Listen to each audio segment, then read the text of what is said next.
할렐루야. 오늘 이렇게 화창하게 너무 멋진 날에 여러분 하나님의 은혜의 자리에 오신 여러분들, 세상 어느 곳에 있는 자리보다도 반드시 충만한 복된 하늘의 감동을 느끼는 이 자리가 될 줄로 믿습니다. 찬양대 감사드리고요. 참 제목이 저희들에게 주는 메시지가 있습니다. 예수 외에는 우리 인생에 다른 빛이 없죠.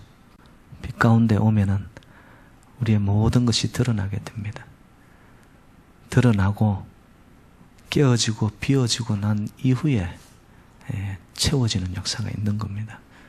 바로 오늘 이 예배 속에 그 빛으로 오신 예수 그리스도의 말씀, 권세, 또한 구원 앞에 우리 있는 모습 그대로를 노출시켜야 되는 거죠. 숨기려 들고 아닌 척하면은 벌써 은혜는 진실과 진정성을 타고 오는 겁니다. 근데 나 자신을 속이려 드는 곳에는요, 결국에는 거짓과 위선밖에는 남지 않습니다. 그래서 예배의 시간은 가장 자기에게 정직하고 솔직한 시간인 거죠. 그렇게 되면 하나님 우리의 중심을 보시고 하나님이 역사하시는 것, 바로 그게 예배의 감동인 줄로 믿습니다.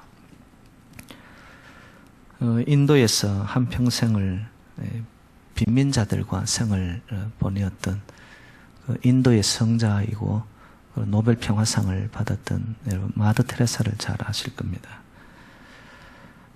마더 테레사가 미국 방송국인 하나인 그 CBS에서 특별한 프로그램인 그 댄 레르가 이렇게 방송하는 이 방송에 초청을 받게 됩니다.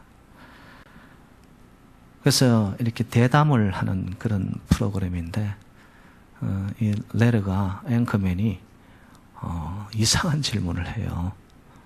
그게 뭐였냐면은 수녀님은 평생을 기도하시는 분이시지 않냐고.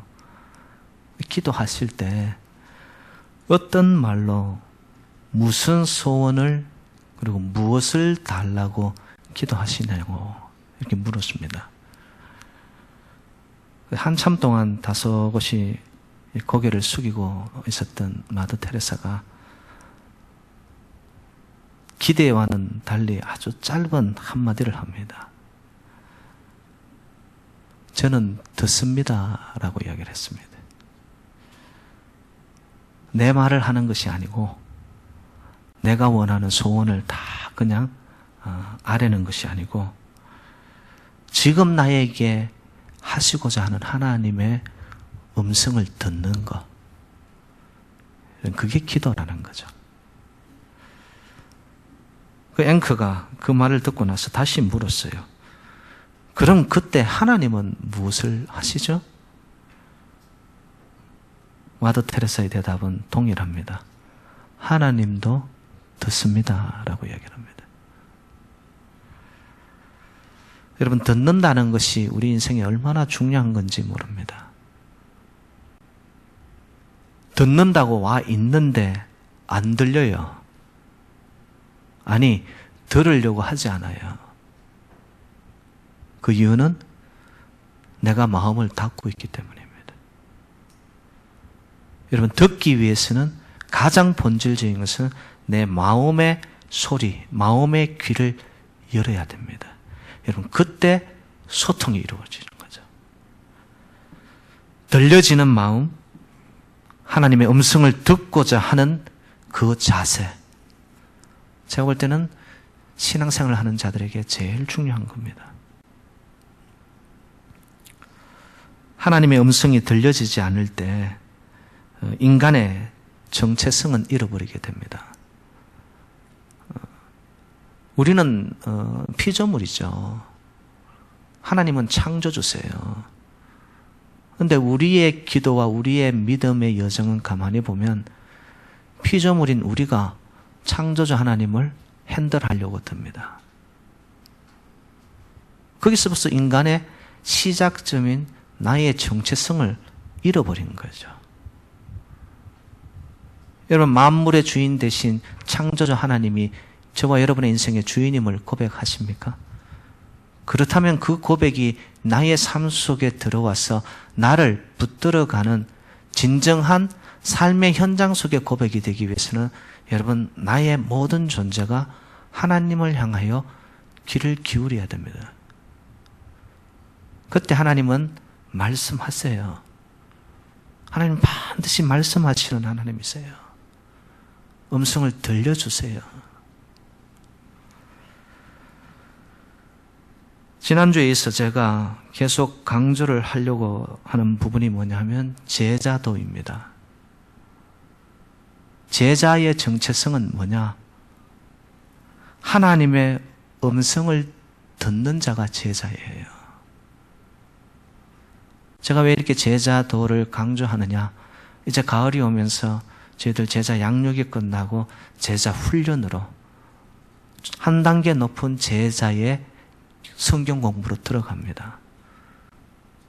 근데 그 전에 제가 말씀을 통하여서 우리가 정말로 기본적으로 갖추어야 할 자세, 마음의 애티튜드, 여러분, 이것이 안 되고서는 아무리 예배를 드리고 성경 공부를 한다 해도요, 그 시간과 그 모든 우리의 투자들은요, 그냥 물거품이 될 수도 있는 거예요. 오늘 설교가 어찌 보면 지난주 설교보다도 더 기본적이지만 더 중요한 말씀이라고 저는 생각을 합니다. 제자의 진정한 정체성은 마음이 열리고 나의 귀가 열려 눈이 열려 하나님의 창조적 우주적 운행하심을 만끽하고 느끼는 것, 듣고 볼 수 있을 때 그 사람은 하나님을 따라가기 시작합니다. 그래서 그런 자들은 삶의 의미와 그리고 지금 현대를, 이 시대를 살아가는 지혜와 이런 것들이 전부 다 하나님께로부터 온다는 것을 스스로가 고백하게 되는 거예요. 그래서 진정 제자의 도를 따라가는 자들은요, 자기 양심의 소리에 귀를 기울이게 됩니다. 그리고 하나님의 영감이 무엇인가를 거기에 나의 삶의 어떤 이런 중심축들이 옮겨가기 시작하는 거예요. 세상의 즐거움, 이 땅의 축을 이루었던 것들이 제자의 도를 따라가기 시작하면서 하나님 중심축으로, 그래서 영적인 것으로 위의 것을 구하는 것으로. 여러분, 우리의 양심이 살아있을 때 그 양심의 소리에 귀 기울이는 자는요, 이 이성적인 것이 깨끗하고 맑게 되어집니다. 그러면서 하나님의 세계가 서서히 선명해지기 시작하는 거죠. 오늘 저희들이 읽은 마태복음 10장은 성사학적으로 아주 유명한 말씀입니다. 예수님께서 제자들을 택하시고 그리고는 파송하는 그런 말씀이 있어요. 그래서 선택과 사명의 말씀이라고 이야기를 합니다. 한 장 전체, 10장 전체가 보면은 예수님께서 제자들을 부르십니다. 그리고 그들을 보내십니다. 근데 말씀해 보니까 택하고 보내는 것으로 끝난 것이 아니라 아주 유명한 말씀인데, 이 말씀은 예수님이 제자들을 부르시고 권능을 주신 후에 그들을 보내십니다. 그래서 calling, 부르고는 그들에게 giving, 세상의 힘을 준 것이 아니라 하늘의 권능을 그들에게 줍니다. 주고 나서는 sending, 열방과 민족을 제자와 삼으라. 이게 예수님이 가르쳐준 제자도이거든요.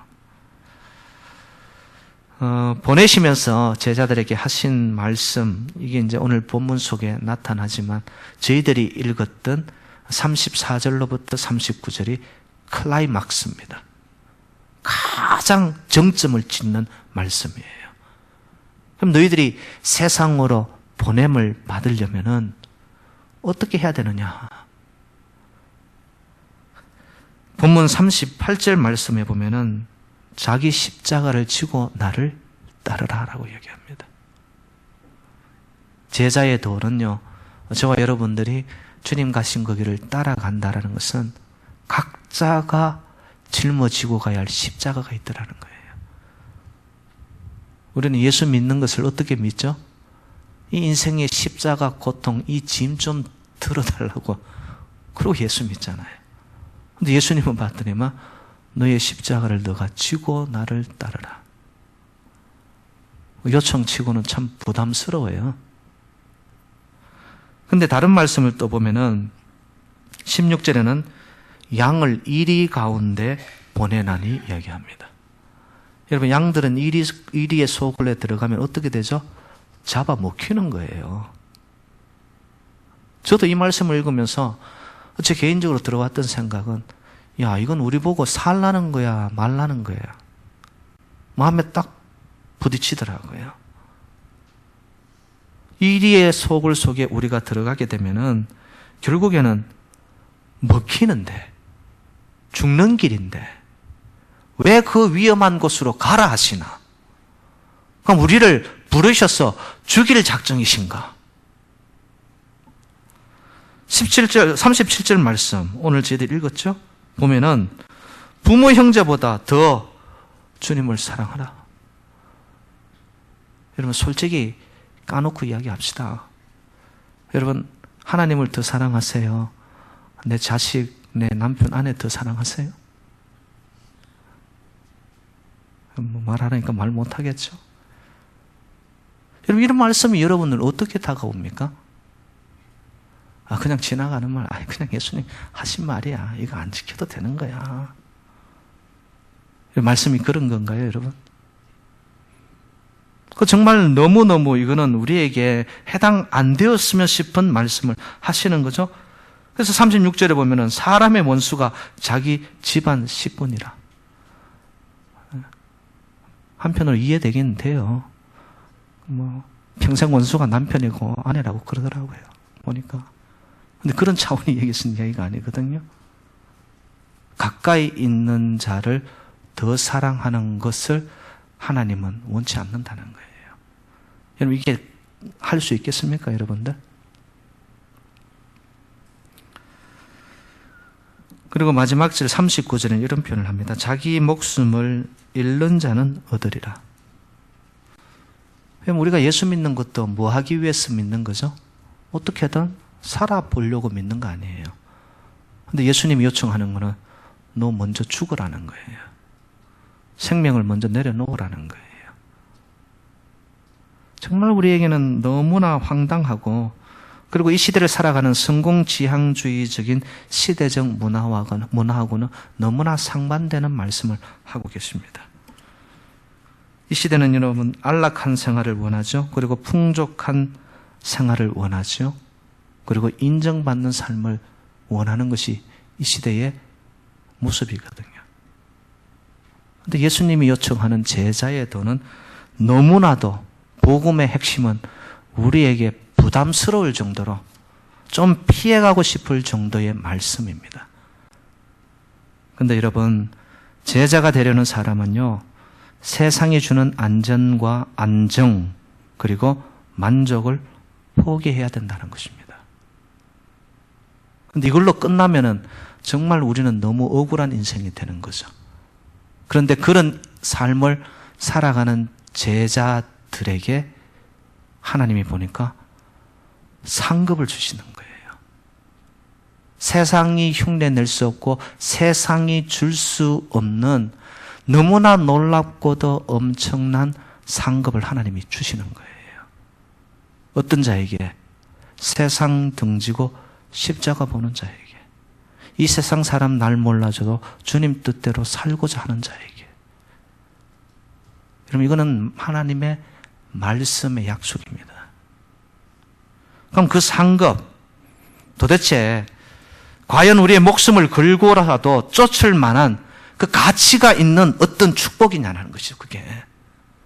그게 도대체 뭐길래 예수님은 먼저 너희들이 이 길로 따라 자기를 비워 따라오면 그 다음에 너희들 감당할 수 없는 하늘의 축복과 상급으로 너를 채울 거야. 근데 그게 정말 우리의 삶을 던질 만큼 고귀한 것인가? 제가 10장 말씀을 쭉 보면서 제 마음에 온 3가지만 하나님이 주시는 우리에게 비교 불가한 상급, 하나님의 은혜, 그 3가지만 제가 나누도록 하겠습니다. 첫 번째는 뭐냐면은 하나님의 주권입니다. 제자들에게 세상적인 위안이 아니라 만물을 다스리는 하나님이 안전의 권한이라는 것을 일깨워 주시는 거예요. 그러면서 마태복음 10장 29절에 이런 표현이 있었습니다. 참새 2마리가 한 아사리온에 팔리지 않느냐? 그러나 너희 아버지께서 허락하지 아니하시면 그 하나도 땅에 떨어지지 아니하리라. 여러분, 공중에 날아다니는 참새 말이에요. 별것 아니는 미생물입니다. 미생. 그런데 거기 안에도 하나님의 뜻이 있고 하나님의 주권이 있더라는 거예요. 하나님이 떨어뜨려야지만 땅에 떨어져 죽는 거라는 거예요. 여러분, 하물며 저와 여러분의 인생 속에 하나님의 뜻과 주권이 없겠냐라는 거죠. 저 개인적으로 스데반의 이야기를 가장 저는 좋아합니다. 성경은 그를 기독교 역사상 첫 번째 순교자로 기록을 하고 있거든요. 사도행전 7장을 보면은 산에 들인 공회원들 앞에서 스데반이 돌로 맞아서 죽어갑니다. 사람들이 정말로 돌팔매질을 했어요. 온몸이 피범벅이 되었어요. 그리고 실제로 죽었습니다. 근데 그 죽음이 그 죽음으로 끝났을까요? 스데반의 죽음은 어찌 보면 그리스도의 고난에 동참하는 십자가가 무엇을 의미하는지를 보여준 한 사건이었습니다. 그러나 이 이야기에서 더 인상적인 것은 스데반이 죽음을 통한 그의 순교로 인한 파장이었습니다. 그래서 사도행전을 기록한 누가가요, 사도행전 8장 1절로 4절에 보면 이런 표현을 했어요. 그날은 언제냐? 스데반이 돌에 맞아 죽어간 날입니다. 그날에 예루살렘에 있는 교회에 큰 박해가 있어 사도 외에는 다 유대와 사마리아 모든 땅으로 흩어지니라. 그 흩어진 사람들이 두루 다니며 복음의 말씀을 전할세. 즉, 제가 다시 말씀을 드린다면 스데반이 고난을 받고 목숨을 잃은 결과 유다와 사마리아 전역에서 그 사건을 목도한 12제자 이외의 사람들이 보면서 마음의 감동을 받으며 가슴이 뜨거워져 가지고 자발적 전도를 하기 시작한 거예요. 그래서 교회가 크게 부흥하기 시작합니다. 여러분, 이게 무슨 이야기를 하는지 아십니까? 무슨 일이 일어났는지 여러분 알겠습니까? 스데반은 죽어서 하나님의 백성들을 통치하려던 사탄의 전략을 도리어 교회가 성장하는 도화선으로 바꾸어 놓은 거예요. 흔히 생각했어. 스데반, 아유, 그 돌에 맞아 죽었어. 그 인생 끝나버렸네. 근데 그의 죽음 속에 보니까 하나님의 주권과 하나님의 계획과 하나님의 뜻이 들어가 있으니까 그의 죽음 한 사람을 통하여 유다와 사마리아에 많은 복음의 씨앗이 뿌려지기 시작한 겁니다. 저는 개인적으로 믿습니다. 성경의 증언과 간정들은요, 어둠의 세력 사탄 역시 하나님의 권세 아래서 움직일 뿐만 아니라 결국 하나님의 주권적인 역사를 이루는데 힘을 보탤 수밖에 없는 것이 사탄과 어둠과 권세의 어둠을 장악하는 사단의 세력들입니다. 저와 여러분들의 인생을 혼란스럽게 만드는 어둠의 죽음의 사단의 세력도요, 여러분 하나님의 주권 아래에 있다는 것을 믿으시기 바랍니다. 그것이 가슴으로 와버려야 돼요.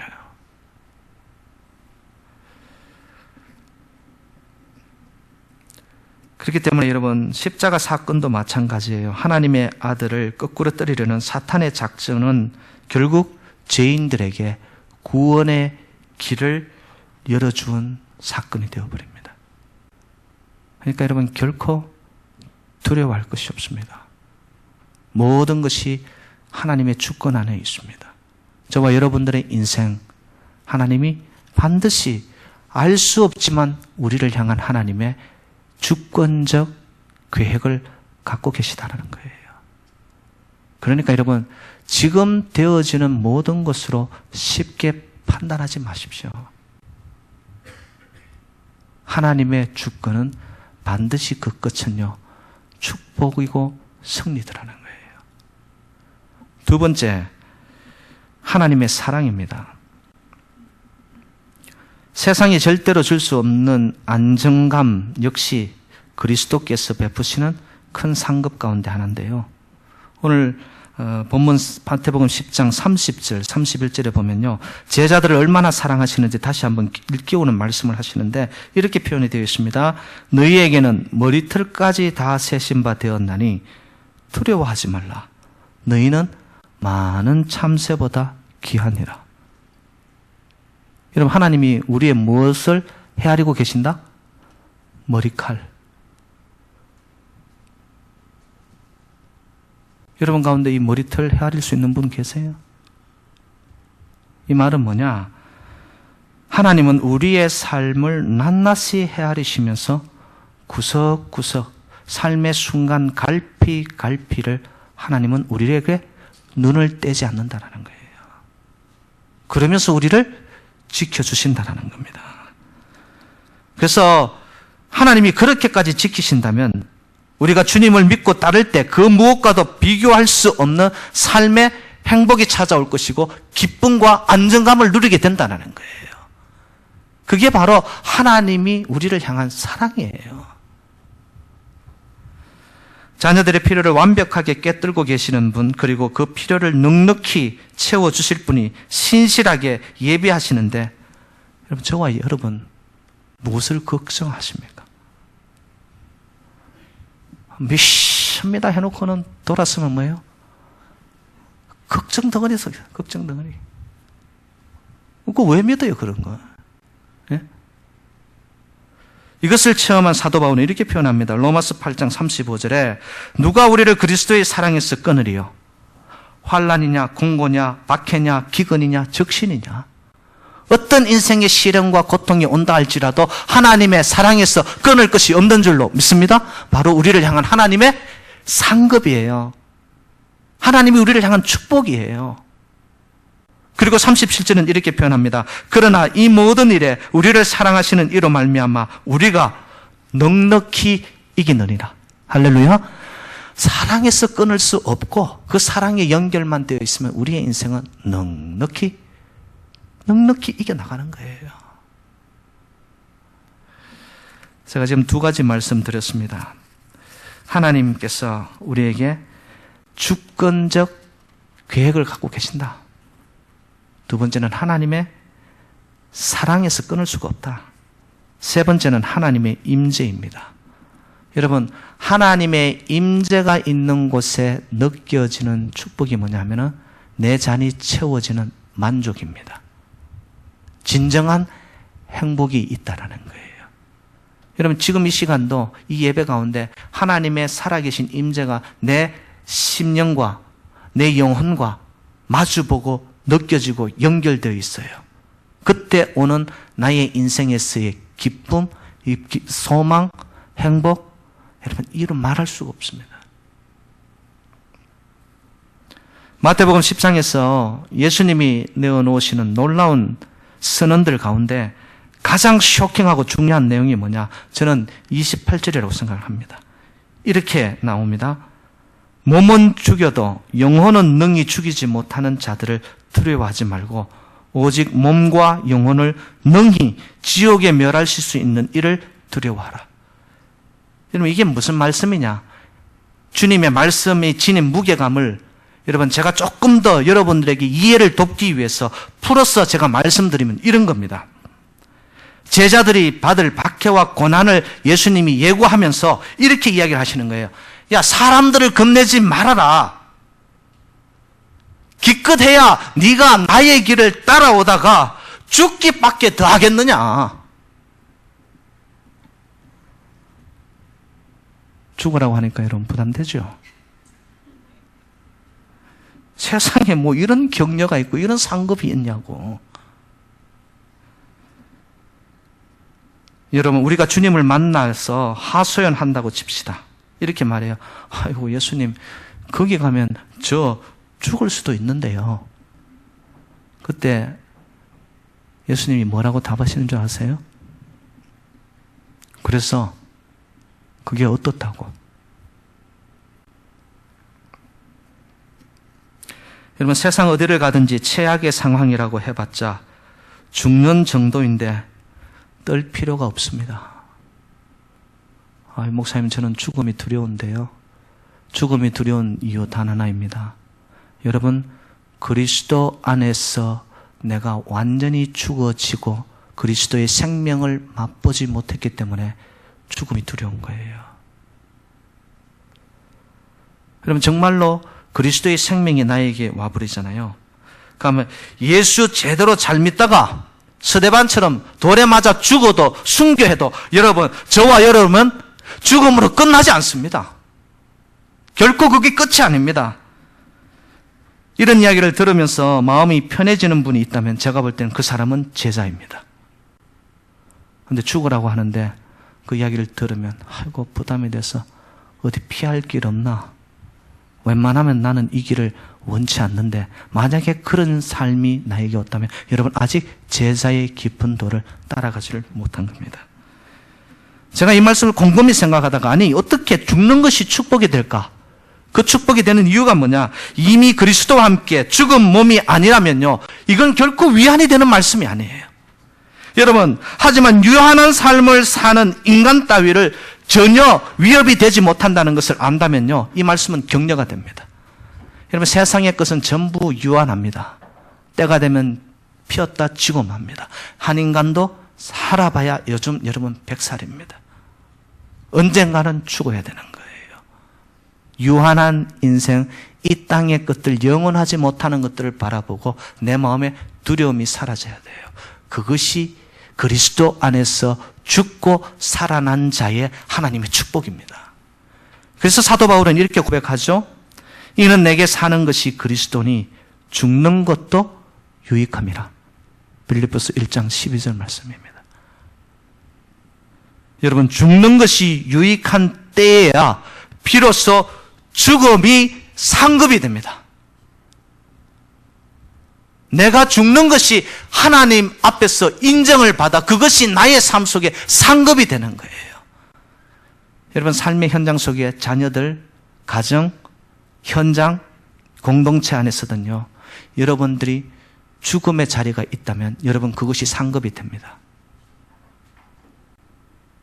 여러분이 십자가의 날마다 죽노라는 그 자리를 통과했을 때 하나님은 여러분의 중심을 보시고 그때 하나님이 덥석 잡으세요.